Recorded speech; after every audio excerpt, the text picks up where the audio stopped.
ঠাকুর পরিষ্কার হবে, ঠাকুরকে একটু চান করাবে। সবাইকে নিয়ে এসছে, নিয়ে এসে ওখানে শুয়ে দিয়েছে। আমি দাঁড় করিয়ে রেখেছিলাম, গামলায় জল ভরছে, এখনো ঠাকুরকে চান করাবে। নিজের জ্বর হয়ে ঠান্ডা লেগে নাক দিয়ে পড়ছে, সেসবের কোনো দেখার দরকার নেই, ঠাকুরকে এখনো চান করাবে। ঠিক আছে, ঠাকুর এবার ডুবে যাবে, আর নয়। চলো চান করে দাও। ঠাকুর আর চান করে নতুন জামা কাপড় পরবে।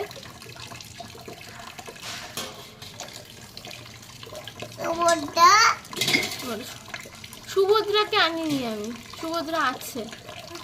সুভদ্রাকে গা মুছিয়ে দিয়ে তারপরে জামা কাপড় পরাবো। বেশি জলে ওদের ঠান্ডা লেগে যাবে।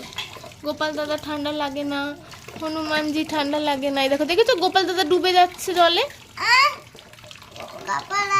জল ঘাটিস না।